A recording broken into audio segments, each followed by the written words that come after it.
Oh, hello there. Welcome to Conversations with a Wounded Healer. I'm your host, Sarah Bueno. I am a psychotherapist. I am a wife.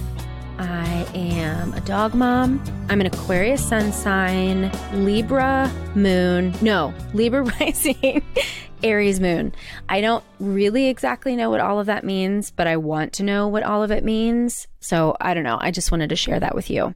Today, I'm going to talk about joy because I recorded a ton of interviews today and I'm feeling a joy now that I didn't feel literally last night. It's been a rough week. Let's see. How do I say this without being a jerk to myself? See, this is how I practice self-compassion. You are hearing self-compassion in real time because I wanted to say something like, I'm eating poorly and I'm doing these things that are hurting myself and blah, blah, blah, blah, blah. But essentially, I'm experiencing pain.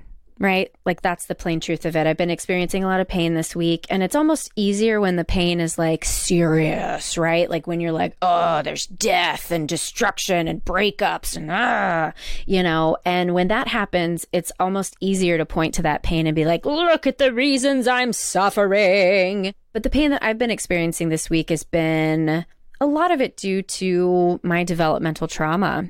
I've been talking a bit about NARM, this neuroaffective relational model, and it's really helped me understand what developmental trauma is. And so let me tell you, I know we're going to talk about joy. I swear we're going to get there eventually. This is a stream of consciousness, people. This is real stuff. So developmental trauma is essentially a failure in the environment in our very, very early life where a child ends up blaming self rather than blaming the environment for the failure. I think that's the easiest way to explain it. And all of us have some developmental injury. Let's just say that, developmental injury. Some of it is trauma for some of us, and for some, one might not qualify that for themselves. But anyway, developmental injury. So a lot of what I've been working with this week has been these really deep wounds, these feelings of not good enough. Every once in a while, I get myself into these positions of like, ugh, nobody likes me. I don't have any friends. And in reality, it's pretty easy for me to, like, if I were practicing CBT, I could challenge that cognitive distortion and tell myself, well, that's not true. This is why I don't like CBT. And people get really pissed when they hear that, people who are super into CBT. But the reason I don't like CBT is that's not good enough for me. I can't just look at these cognitive distortions and tell myself that everything's okay and feel okay. For me, it's been more helpful to recognize that my relationship to this feeling that I'm not good enough is what's most important, and to practice compassion for the fact that I'm experiencing that feeling. So it's been a painful week. I've been struggling with some of this developmental stuff. And then today I did 3 interviews and I just got to have amazing conversations. And that is the coolest thing. It's the coolest thing about my job. It's the coolest thing I think about life. When I get to talk to people who are excited and passionate about the same things that I'm excited and passionate about, it brings me joy. And it just made me think of what really makes us happy.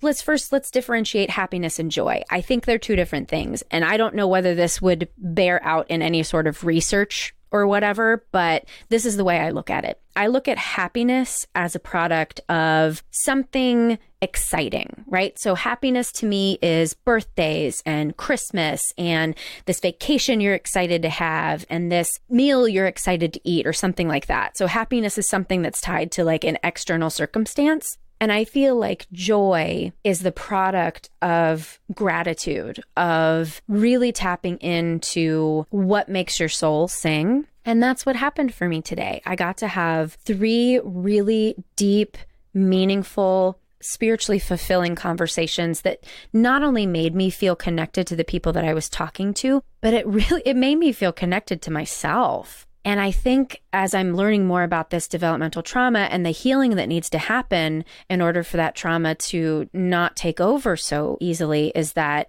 it is all about the relationship. And we can't heal in isolation. We must do this work with others, be witnessed and be a witness, and in the hopes of feeling less alone and feeling connected to self. So that's what I experienced today. And I guess my challenge for you today is really thinking about, do you experience joy in your life, Or do you experience happiness? Right? So does the feeling of joy bubble up when you get the things out of the way that tend to block the joy, right? Because I think it's kind of just this organic thing that just happens when we're able to free ourselves from the things that get in the way of it. Or are you experiencing happiness tied to external circumstances? And if you aren't experiencing joy, what can you do to take a look at those things that are the barriers to that? For me, that's what therapy is about. Therapy is not about tools to cover up the pain that we're experiencing. It's about what information does that pain have for you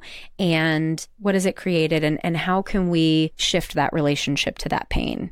Because there's the suffering that is thrust upon us by the outside world, and then there's the suffering that we just heap on ourselves based on what's happening in the outside world. So I'm wishing joy for you today. I hope that there's something in today that you're able to practice gratitude for, whether it be big or small. I hope you're able to be in connection with someone today because I think that that's what's truly important. I love that you're connected here. Really what I want to do these podcasts for is to have these conversations so that you know you're not alone, so that you know that you're not the crazy one in the world, that I'm right there with you and that all of my guests are too.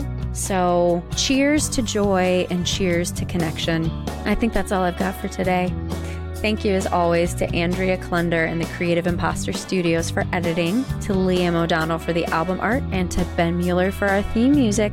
If you found me today, you'll know where to find me again. So until next time, bye-bye.